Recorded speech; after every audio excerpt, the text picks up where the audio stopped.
Hi hello viewers, welcome to my channel Sama foods. ನಾನಿವತ್ತು ಕರ್ದಂಟು ರೆಸಿಪಿನ ಶೇರ್ ಮಾಡ್ತಾ ಇದ್ದೀನಿ. ಕೆಲವರು ಪ್ರಸಿದ್ಧ ಗೋಕಾಕ್ ಕರ್ದಂಟು ಅಂತಾರೆ, ಬಟ್ ನಾನು ಬಾಗಲಕೋಟೆ ಡಿಸ್ಟಿಕ್ ಒಳಗಿರೋದ್ರಿಂದ ನಮಗೆ ಅಮೀನ್ಗಢ ತುಂಬಾ ಹತ್ತಿರ. ಅಮೀನ್ಗಢದಲ್ಲೂ ಕೂಡ ಕರ್ದಂಟು ನಮ್ಮ ಕಡೆ ಎಲ್ಲ ಫೇಮಸ್ಸು. ಎರಡು ರೆಸಿಪಿನೂ ಸೇಮೇ, ಬಟ್ ಗೋಕಾಕ್ ಕರ್ದಂಟು ಅಂತ ಕೆಲವ್ರು ಹೇಳ್ತಾರೆ, ಇನ್ನು ಕೆಲವರು ಅಂದರೆ ನಾವು ಅಮೀನ್ಗಢದ ಕರ್ದಂಟು ಅಂತೀವಿ. ನಮಗೆ ಅಮೀನ್ಗಢ ತುಂಬ ಹತ್ತಿರ ಆಗಿರೋದ್ರಿಂದ ನಾವು ಅಮೀನ್ಗಢ ಕರ್ದಂಟು ಅಂತೀವಿ, ಬಟ್ ರೆಸಿಪಿ ಸೇಮು. ತುಂಬ ಚೆನ್ನಾಗಿರುತ್ತೆ, ಹೆಲ್ದಿ ಕೂಡ. ಹಾಗಿದ್ರೆ ಬನ್ನಿ ವಿಡಿಯೋನ ಶುರು ಮಾಡೋಣ. ಮೊದಲಿಗೆ ಒಂದು ಪ್ಯಾನ್ನ ತಗೊಂಡಿದ್ದೀನಿ. ಗ್ಯಾಸ್ ಆನ್ ಮಾಡಿ ಅದು ಬಿಸಿ ಆದ ನಂತರ ಒಂದು 3 ಟೇಬಲ್ ಸ್ಪೂನ್ ಆಗುವಷ್ಟು ತುಪ್ಪನ ಸೇರಿಸ್ತಾ ಇದ್ದೀನಿ. ತುಪ್ಪ ಚೆನ್ನಾಗಿ ಬಿಸಿ ಆದ ನಂತರ ಈ ಕರ್ದಂಟಿಗೆ ಯಾಕೆ ಕರ್ದಂಟು ಅಂತ ಕರೀತಾರೆ ಅಂದರೆ, ಎಡಿಬಲ್ ಗಮ್ ಅಥವಾ ಹಿಂದಿಲಿ ಗೋಂದ್ ಅಂತಾರೆ, ಅಥವಾ ಉತ್ತರ ಕರ್ನಾಟಕದಲ್ಲಿ ಕೆಲವು ಕಡೆ ಜಾಲಿ ಅಂಟು ಅಂತಲೂ ಕರೀತಾರೆ. ಇದು ತಿನ್ನುವಂಥ ಗಮ್ಮು. ಬಾಣಂತಿಯರಿಗೆ ಉತ್ತರ ಕರ್ನಾಟಕದ ಕಡೆಗಳಲ್ಲಿ ಇದನ್ನು ಮಿಸ್ ಮಾಡ್ದಂಗೆ ಕೊಡ್ತಾರೆ. ತಿನ್ನೋದಕ್ಕೆ ತುಂಬಾ ಟೇಸ್ಟಿಯಾಗಿರುತ್ತೆ, ಆರೋಗ್ಯಕ್ಕೆ ತುಂಬಾ ಒಳ್ಳೆಯದು. ಇದನ್ನು ತುಪ್ಪದಲ್ಲಿ ಕರಿಯೋದ್ರಿಂದನೇ ಇದಕ್ಕೆ ಕರ್ದಂಟು ಅಂತ ಕರೀತಾರೆ. ಕರ್ದಂಟುಗೆ ಇದು ತುಂಬ ಮೇನ್ ಇಂಪಾರ್ಟೆಂಟ್ ಇಂಗ್ರೀಡಿಯೆಂಟು ಅಂತಲೇ ಹೇಳ್ಬೋದು. ಈ ಥರ ತುಪ್ಪದಲ್ಲಿ ಹುರಿದಾಗ ಇದ್ರ ಕ್ವಾಂಟಿಟಿ ಡಬಲ್ ಆಗುತ್ತೆ. ಸೈಜ್ ನೋಡಿದ್ರಲ್ವ, ಡಬಲ್ ಆಗುತ್ತೆ. ನಾನು ಸ್ವಲ್ಪನೇ ಹಾಕಿದ್ದೆ, ಇನ್ನೂ ಸ್ವಲ್ಪ ಕರ್ದಂಟು ಹಾಕಿದ್ರೆ, ಇನ್ನೂ ಸ್ವಲ್ಪ ಜಾಸ್ತಿ ಹಾಕಿದ್ರೆ ಇನ್ನೂ ತುಂಬ ಚೆನ್ನಾಗಿರುತ್ತೆ. ಬಟ್ ನನ್ನ ಹತ್ರ ಇಷ್ಟೇ ಇತ್ತು, ಹಾಗಾಗಿ ನಾನು ಇಷ್ಟೇ ತಗೊಂಡೆ. ಈಗ ಇದನ್ನು ಕರೆದು ಸೈಡಲ್ಲಿ ಎತ್ತಿಟ್ಕೊಳ್ತೀನಿ. ಈಗ ಒಂದಷ್ಟು ಡ್ರೈ ಫ್ರೂಟ್ಸ್ನ ತಗೊಂಡಿದ್ದೀನಿ. ಬಾದಾಮಿ, ಗೋಡಂಬಿ, ಪಿಸ್ತಾ, ಉತ್ತತ್ತಿ ಮತ್ತು ಕೇರ್ ಬೀಜನ ತೊಗೊಂಡಿದ್ದೀನಿ. ನಿಮಗೆ ಇನ್ನೂ ಯಾವುದಾದ್ರೂ ಡ್ರೈ ಫ್ರೂಟ್ಸು ಬೇಕು ಅಂದರೆ ಅವೈಲೇಬಲ್ ಇದ್ದರೆ ಅದನ್ನು ಕೂಡ ನೀವು ತಗೋಬೋದು. ಇದನ್ನು ಅಷ್ಟೇ ತುಪ್ಪದಲ್ಲಿ ಚೆನ್ನಾಗಿ ಹುರಿಬೇಕು. ತುಂಬ ಕೆಂಪಾಗಬಾರ್ದು, ಕಲರ್ ಅಷ್ಟೊಂದು ಚೇಂಜ್ ಆಗೋ ಅವಶ್ಯಕತೆ ಇಲ್ಲ. ಚೇಂಜ್ ಆದರೆ ಚೆನ್ನಾಗಿರೋದಿಲ್ಲ. ಲೋ ಟು ಮೀಡಿಯಮ್ ಫ್ಲೇಮಲ್ಲಿ ಸ್ವಲ್ಪನೂ ತಳ ಹಿಡಿದಿರೋ ಥರ, ಕಪ್ಪಾಗದಿರೋ ಥರ ಇದನ್ನು ಫ್ರೈ ಮಾಡ್ಕೋಬೇಕು. ಇನ್ನು ಸ್ವಲ್ಪ ತುಪ್ಪ ಬೇಕು ಅನ್ನಿಸ್ತು, ಯಾಕಂದರೆ ಡ್ರೈ ಫ್ರೂಟ್ಸ್ ಜಾಸ್ತಿ ಇತ್ತಲ್ವ, ಹಾಗಾಗಿ ಇನ್ನು ಸ್ವಲ್ಪ ತುಪ್ಪ ಹಾಕ್ಕೊಂಡು ಮೀಡಿಯಮ್ ಫ್ಲೇಮಲ್ಲಿ ಚೆನ್ನಾಗಿ ಫ್ರೈ ಮಾಡಿಕೊಂಡೆ. ಇವಾಗ ನೋಡ್ತಾ ಇದ್ದೀರಲ್ವ, ಇಷ್ಟ ಆದರೆ ಸಾಕು. ತುಂಬ ಕಲರ್ ಚೇಂಜ್ ಆದರೆ ಚೆನ್ನಾಗಿರೋದಿಲ್ಲ ಇದು. ಇವಾಗ ಡ್ರೈ ಫ್ರೂಟ್ಸ್ನ ತೆಗೆದಿದ್ದಾಯಿತು. ಈಗ ಅದೇ ತುಪ್ಪಕ್ಕೆ ನಾನು ಕಪ್ಪು ದ್ರಾಕ್ಷಿ ಮತ್ತು ನಾರ್ಮಲಾಗಿ ತೊಗೊಳ್ಳೋಂಥ ಒಣ ದ್ರಾಕ್ಷಿನ ತಗೊಂಡಿದ್ದೀನಿ. 2 ಥರದ ಒಣ ದ್ರಾಕ್ಷಿಗಳನ್ನು ತಗೊಂಡು ತುಪ್ಪದಲ್ಲಿ ಸ್ವಲ್ಪ ಚೆನ್ನಾಗಿ ಫ್ರೈ ಮಾಡ್ಕೋಬೇಕು. ಯಾವುದೇ ಕಾರಣಕ್ಕೂ ಅದು ಕೆಂಪಾಗಬಾರ್ದು. ಈ ಥರ ಇದ್ದಾಗಲೇ ತೆಗೆದು ಸೈಡಲ್ಲಿ ಎತ್ತಿಟ್ಕೊಂಬಿಡಿ. ಇವಾಗ ನೋಡಿ, ಯಾವುದೂ ಕೂಡ ಪೂರ್ತಿಯಾಗಿ ಕಲರ್ ಚೇಂಜ್ ಆಗಿಲ್ಲ, ಆಗಬಾರ್ದು ಕೂಡ. ಇದಾದ ನಂತರ ಒಂದು ದೊಡ್ಡ ಬೌಲಲ್ಲಿ ಒಣ ಕೊಬ್ಬರಿ ತುರಿನ ತಗೊಂಡಿದ್ದೀನಿ. ಗಟ್ಟಿಯಾಗಿ ಪ್ರೆಸ್ ಮಾಡಿ ಒತ್ತಿ ಜಾಸ್ತಿ ಅದೆಷ್ಟು ಇಡ್ಸೋಕ್ಕಾಗುತ್ತೋ ಒಂದು ಬೌಲಲ್ಲಿ ಆ ಥರ ಒತ್ತಿ ಒಣ ಕೊಬ್ಬರಿನ ತಗೊಂಡಿದ್ದೀನಿ.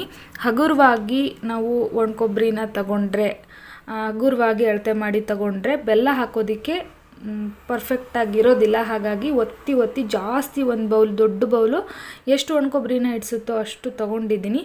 ಅದನ್ನು ಕೂಡ ತುಪ್ಪ ಹಾಕಿ ಚೆನ್ನಾಗಿ ಪೂರ್ತಿಯಾಗಿ ಕಲರ್ ಚೇಂಜ್ ಆಗದಿರೋ ಥರ ಫ್ರೈ ಮಾಡಿ ಸೈಡಲ್ಲೇ ತಿಟ್ಕೊಂಡಿದ್ದೀನಿ. ಈಗ ಅದೇ ಪ್ಯಾನ್ಗೆ ಮತ್ತೊಂದು ಸ್ಪೂನ್ ಆಗುವಷ್ಟು ತುಪ್ಪನ ಸೇರಿಸಿ ಒಂದು ದೊಡ್ಡ ಚಮಚ ಆಗುವಷ್ಟು ಆಳ್ವಿ ಬೀಜನ ಸೇರಿಸಿದ್ದೀನಿ. ಅದ್ರ ಜೊತೆಗೆ ಒಂದು ದೊಡ್ಡ ಚಮಚ ಆಗುವಷ್ಟು ಗಸಗಸೆನ ಸೇರಿಸಿ ಚೆನ್ನಾಗಿ ಫ್ರೈ ಮಾಡಬೇಕು. ತುಂಬ ಬೇಗ ಕಪ್ಪಾಗುತ್ತೆ, ಸೊ ನೋಡಿಕೊಂಡು ಚೆನ್ನಾಗಿ ಫ್ರೈ ಮಾಡಿ. ಇನ್ನು ಸ್ವಲ್ಪ ತುಪ್ಪ ಬೇಕು ಅನ್ನಿಸ್ತು, ಅದ್ರ ಜೊತೆಗೆ ಇನ್ನು ಸ್ವಲ್ಪ ತುಪ್ಪನೂ ಸೇರಿಸಿ ಲೋ ಫ್ಲೇಮಲ್ಲಿ ಚೆನ್ನಾಗಿ ಫ್ರೈ ಮಾಡಿ ತಗೋಬೇಕು. ಯಾವುದೇ ಕಾರಣಕ್ಕೂ ಫ್ಲೇಮ್ನ ಹೈ ಮಾಡೋಕ್ಕೆ ಹೋಗಬೇಡಿ. ಸ್ವಲ್ಪ ಕೂಡ ಅದು ಕಪ್ಪಾದರೂ ಅಥವಾ ಸೀದೋದ್ರೂ ಅದ್ರದ್ದು ಟೇಸ್ಟು, ಕರ್ದಂಟಿನ ಟೇಸ್ಟು ಕಂಪ್ಲೀಟಾಗಿ ಹಾಳಾಗುತ್ತೆ. ಹಾಗಾಗಿ ಹದವಾಗಿ ಫ್ರೈ ಮಾಡ್ಕೊಳ್ಳಿ. ಫ್ರೆಂಡ್ಸ್, ನೀವೇನಾದರೂ ನಮ್ಮ ಚಾನಲ್ನ ಫಸ್ಟ್ ಟೈಮ್ ವಿಸಿಟ್ ಮಾಡಿದರೆ ಪ್ಲೀಸ್ ನಮ್ಮ ಚಾನಲ್ನ ಸಬ್ಸ್ಕ್ರೈಬ್ ಮಾಡ್ಕೊಳ್ಳಿ, ಸಪೋರ್ಟ್ ಮಾಡಿ. ಹಾಗೆ ವಿಡಿಯೋ ಇಷ್ಟ ಆದರೆ ಒಂದು ಲೈಕ್ ಸಹ ಮಾಡಿ. ಇವಾಗ ಇದು ಆಗಿದೆ, ಇದನ್ನು ಕೂಡ ಸೈಡ್ಗೆ ಎತ್ತಿಟ್ಕೊಳ್ತೀನಿ. ಇದಾದ ನಂತರ ಬೆಲ್ಲದ ಪಾಕ ಮಾಡ್ಕೊಳ್ಳೋಣ. ಬೆಲ್ಲದ ಪಾಕ ಮಾಡ್ಕೊಳ್ಳೋದಕ್ಕೆ ಒಂದು ದೊಡ್ಡ ಪಾತ್ರೆನ ಇಟ್ಕೊಂಡಿದ್ದೀನಿ. ಆನಂತರ ಯಾವ ದೊಡ್ಡ ಬೌಲಲ್ಲಿ ಕೊಬ್ಬರಿನ ಟೈಟಾಗಿ ತುಂಬಿ ತಗೊಂಡಿದ್ನೋ ಅದೇ ಬೌಲಲ್ಲಿ 3/4 ಬೌಲ್ ಆಗುವಷ್ಟು ಬೆಲ್ಲ, 1/4 ಬೌಲ್ ಆಗುವಷ್ಟು ನೀರನ್ನು ಸೇರಿಸಿದ್ದೀನಿ. ಈಗ ಇದನ್ನು ಪಾಕ ಮಾಡ್ಕೋಬೇಕು. ನೀವು ಸಿಹಿನ ಇಷ್ಟಪಡಲ್ಲ ಅನ್ನೋದಾದರೆ ಇನ್ನು ಸ್ವಲ್ಪ ಕಮ್ಮಿ ಬೆಲ್ಲನ ಹಾಕ್ಕೊಳ್ಳಿ. ಇದಕ್ಕಿಂತ ಜಾಸ್ತಿ ಬೆಲ್ಲ ಹಾಕೋ ಅವಶ್ಯಕತೆ ಇಲ್ಲ. ಇದನ್ನು ಒಂದು 3-4 ನಿಮಿಷ ಕುದಿಸಿದ್ರೆ ಈ ಥರ ಅಂಟು ಪಾಕ ಬರುತ್ತೆ. ಒಂದೆಳೆ ಪಾಕ ಅಲ್ಲ, ಜಸ್ಟ್ ಅಂಟಂಟಾದರೆ ಸಾಕು. ಇವಾಗ ಇದಾಗಿದೆ. ಈಗ ನಾನು ಇದಕ್ಕೆ ಫ್ರೈ ಮಾಡಿಟ್ಕೊಂಡಿದ್ದಂತಹ ಡ್ರೈ ಫ್ರೂಟ್ಸ್ನ ಸೇರಿಸ್ತಾ ಇದ್ದೀನಿ. ಇದಾದ ನಂತರ ಒಂದು ಅರ್ಧ ಚಮಚ ಆಗುವಷ್ಟು ಜಾಯಿಕಾಯಿ ಪೌಡರ್ನ ಸೇರಿಸ್ತಾ ಇದ್ದೀನಿ. ಜೊತೆಗೆ ಒಂದು ಅರ್ಧ ಚಮಚ ಏಲಕ್ಕಿ ಪೌಡರ್ನ ತಗೊಂಡಿದ್ದೀನಿ. ಜಾಯಿಕಾಯಿ ಪೌಡರ್ನ ಇದರಲ್ಲಿ ಮಿಸ್ ಮಾಡಬೇಡಿ, ಟೇಸ್ಟು ತುಂಬ ಚೆನ್ನಾಗಿರುತ್ತೆ. ಆನಂತರ ಹುರಿದಿಟ್ಕೊಂಡಿರುವಂತಹ ಆಳ್ವಿ ಬೀಜ ಮತ್ತು ಗಸಗಸೆನೂ ಕೂಡ ಸೇರಿಸ್ತಾ ಇದ್ದೀನಿ. ಒಣಕೊಬ್ಬರಿನ ಹಾಕಿ ಸ್ವಲ್ಪ ಪಾತ್ರೆನ ಸೌರಿ ತಗೊಂಡ್ರೆ ಅದರಲ್ಲಿರುವಂತಹ ಸಣ್ಣ ಸಣ್ಣ ಕಾಳುಗಳಾಗಿರೋದ್ರಿಂದ ಗಸಗಸೆ ಮತ್ತು ಆಳ್ವಿ ಬೀಜ ನೀಟಾಗಿ ಎಲ್ಲ ಬಂದುಬಿಡುತ್ತೆ ಅಂತ ಹೇಳಿ ಸ್ವಲ್ಪ ಒಣಕೊಬ್ಬರಿನ ಸೇರಿಸಿ ಚೆನ್ನಾಗಿ ಸೌರಿ ಅದೆಲ್ಲನೂ ತಗೊಂಡೆ. ಅದಾದ ನಂತರ ಚೆನ್ನಾಗಿ ಮಿಕ್ಸ್ ಮಾಡಿ ಉಳಿದಂತಹ ಒಣಕೊಬ್ಬರಿನ ಫ್ರೈ ಮಾಡಿಟ್ಕೊಂಡಿದ್ದಂತಹ ಒಣಕೊಬ್ಬರಿನ ಸೇರಿಸಿ ಚೆನ್ನಾಗಿ ಮಿಕ್ಸ್ ಮಾಡ್ಕೋಬೇಕು. ಇವಾಗ ನೋಡಿ ಎಲ್ಲ ಒಣಕೊಬ್ಬರಿನ ಸೇರಿಸಿದ್ದೀನಿ. ಈಗ ಚೆನ್ನಾಗಿ ಮಿಕ್ಸ್ ಮಾಡ್ಕೋಬೇಕು.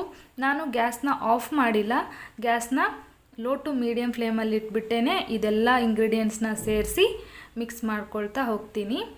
ಇದೇ ಥರ ಒಂದು 4-5 ನಿಮಿಷ ಮಿಕ್ಸ್ ಮಾಡ್ತಾ ಹೋದಂಗೆಲ್ಲ ಎಲ್ಲನೂ ನೀಟಾಗಿ ಹೊಂದ್ಕೊಳ್ತಾ ಹೋಗುತ್ತೆ, ಎಲ್ಲ ಪಾಕನೂ ನೀಟಾಗಿ ಅಬ್ಸರ್ವ್ ಆಗುತ್ತೆ. ಇವಾಗ ನೋಡ್ತಾ ಇದ್ದೀರಲ್ವಾ, ಉದುರುದ್ರಾಗಿ ಈ ಥರ ರೆಡಿ ಆಗುತ್ತೆ. ಈ ಥರ ಆದರೆ ಕರದಂಟು ಪರ್ಫೆಕ್ಟಾಗಿ ರೆಡಿ ಆಗಿದೆ ಅಂತ ಅರ್ಥ. ಈಗ ಒಂದು ಟ್ರೇನ ತಗೊಂಡಿದ್ದೀನಿ, ಅದಕ್ಕೆ ಸ್ವಲ್ಪ ತುಪ್ಪನ ಸವರ್ಕೊಂಡಿದ್ದೀನಿ.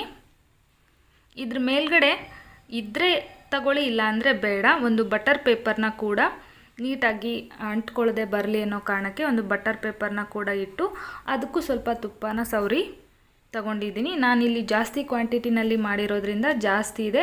ಮತ್ತೊಂದು ಪ್ಲೇಟಿಗೂ ಕೂಡ ತುಪ್ಪನ ಸವರಿ ರೆಡಿ ಮಾಡ್ಕೊಂಡಿದ್ದೀನಿ. ಈಗ ಮಾಡಿಟ್ಕೊಂಡಿರೋಂತಹ ಕರದಂಟನ್ನ ಟ್ರೇಗೆ ನೀಟಾಗಿ ಹಾಕಿ ಈ ಥರ ಬಿಸಿಯಾಗಿರುವಾಗಲೇ ಕೈಯಲ್ಲಿ ತಟ್ತಾ ಇದ್ದೀನಿ. ಬಿಸಿ ತುಂಬ ಇತ್ತು, ಕೈಯಲ್ಲೇ ಮಾಡೋಕ್ಕೆ ನಾನು ಟ್ರೈ ಮಾಡಿದೆ, ಆದರೆ ತುಂಬ ಬಿಸಿ ಇತ್ತು. ನಿಮಗೆ ಗೊತ್ತಿಲ್ಲ, ನಿಮಗೆ ಆಗಲ್ಲ ಅನ್ನೋದಾದರೆ ಒಂದು ಬೌಲ್ನ ತಗೊಳ್ಳಿ, ಸಣ್ಣದಾಗಿರೋ ಬೌಲ್ನ ಹಿಂದ್ಗಡೆ ಒಂದು ಸ್ವಲ್ಪ ತುಪ್ಪನ ಸವರಿ ನೀಟಾಗಿ ನಾವು ಫ್ಲ್ಯಾಟಾಗಿ ಒಂದೇ ಸಮ ಮಾಡ್ಕೋಬೋದು. ಬಟ್ ನಾನಿಲ್ಲಿ ಟ್ರೈ ಮಾಡಿದೆ, ನನ್ನ ಕೈಲಾಯಿತು, ಬಟ್ ಕೈ ತುಂಬ ಸುಡ್ತಾ ಇತ್ತು. ಇವಾಗ ನೋಡಿ, ನಾನು ತೊಗೊಂಡಿರೋ ಕಡಿಮೆ ಕ್ವಾಂಟಿಟಿ ಅಂತಲೇ ಹೇಳ್ಬೋದು. ಒಂದು ಅರ್ಧ kg ಕೊಬ್ಬರಿ ತೊಗೊಂಡಿದ್ದೀನಿ, ಬಾಕಿ ಎಲ್ಲನೂ ಒಂದು ಸ್ವಲ್ಪ ಸ್ವಲ್ಪ ತೊಗೊಂಡಿದ್ದೀನಿ. ಯಾವುದೂ ಕೂಡ ಇಷ್ಟೇ ಬೇಕು ಅಂತ ಇಲ್ಲ. ಕೊಬ್ಬರಿ, ಬೆಲ್ಲ ಮತ್ತು ತುಪ್ಪನ ಬಿಟ್ಟು ಬಾಕಿ ಎಲ್ಲನೂ ನಿಮ್ಮ ಹತ್ರ ಏನಿದೆಯೋ ಅದರಲ್ಲೇ ಕೂಡ ಇದನ್ನು ಮಾಡ್ಕೋಬೋದು. ಇವಾಗ ಇದು ಆಗಿದೆ, ಒಂದು 15-20 ನಿಮಿಷ ಆಗಿದೆ. ಈಗ ನಾನು ಇದನ್ನು ಸ್ವಲ್ಪ ಕಟ್ ಮಾಡ್ಕೊಳ್ತಾ ಇದ್ದೀನಿ. ನಿಮಗೆ ಸಣ್ಣ ಸಣ್ಣ ಶೇಪಲ್ಲಿ ಅಥವಾ ಯಾವ ಶೇಪಲ್ಲಿ ಬೇಕೋ ಆ ಶೇಪಲ್ಲಿ ಕಟ್ ಮಾಡ್ಕೊಳ್ಳಿ. ನಾನು ಅಂಗಡೀಲಿ ಸಿಗೋ ಥರ ದೊಡ್ಡ ದೊಡ್ಡ ಪೀಸ್ಗಳನ್ನೇ ಮಾಡ್ಕೊಳ್ತಾ ಇದ್ದೀನಿ. ಈ ಥರ ಕಟ್ ಮಾಡಿ ಆದಮೇಲೆ ಮತ್ತೆ ಒಂದು ಅರ್ಧ ಗಂಟೆ ಬಿಟ್ಬಿಟ್ಟು ಇವಾಗ ನೀಟಾಗಿ ಸೆಟ್ಟಾಗಿದೆ. ಈಗ ನಾನು ಇದನ್ನು ಸುತ್ತ ಅಂಚೆಲ್ಲ ಬಿಡಿಸ್ಕೊಂಡು ಎಡ್ಜಸ್ಸಲ್ಲೆಲ್ಲ ನೀಟಾಗಿ ಬಿಡಿಸ್ಕೊಂಡು ಓಪನ್ ಮಾಡ್ತಾ ಇದ್ದೀನಿ ಅಥವಾ ತೆಗಿತಾ ಇದ್ದೀನಿ. ನೋಡಿ ಎಷ್ಟು ನೀಟಾಗಿ ಪರ್ಫೆಕ್ಟಾಗಿ ಬಂದಿದೆ ಅಲ್ವಾ. ಗೋಕಾಕಲ್ಲಿ ಮತ್ತು ಅಮೀನ್ಗಢದಲ್ಲಿ ಹೇಗೆ ಸಿಗುತ್ತೋ ಅದೇ ಥರ, ಅದೇ ಟೇಸ್ಟು, ಅದೇ ಟೆಕ್ಸ್ಚರು, ತುಂಬಾ ಚೆನ್ನಾಗಿತ್ತು. ನೀವು ಕೂಡ ಒಂದು ಸಲ ಟ್ರೈ ಮಾಡಿ, ಖಂಡಿತವಾಗ್ಲೂ ಇಷ್ಟ ಆಗುತ್ತೆ. ಮತ್ತು ನಿಮ್ಮ ಫ್ಯಾಮಿಲಿ ಆ್ಯಂಡ್ ಫ್ರೆಂಡ್ಸ್ ಜೊತೆಗೆ ಶೇರ್ ಮಾಡಿ, ನನ್ನ ಚಾನಲ್ಗೆ ಸಪೋರ್ಟ್ ಮಾಡಿ. ಐ ಹೋಪ್ ಈ ವಿಡಿಯೋ ಇಷ್ಟ ಆಯಿತು ಅಂದ್ಕೊಳ್ತೀನಿ. ಇಷ್ಟ ಆಗಿದ್ದರೆ ಪ್ಲೀಸ್ ಒಂದು ಲೈಕ್ ಮಾಡಿ. ಮತ್ತೆ ಸಿಗ್ತೀನಿ. Bye friends. Thank you so much.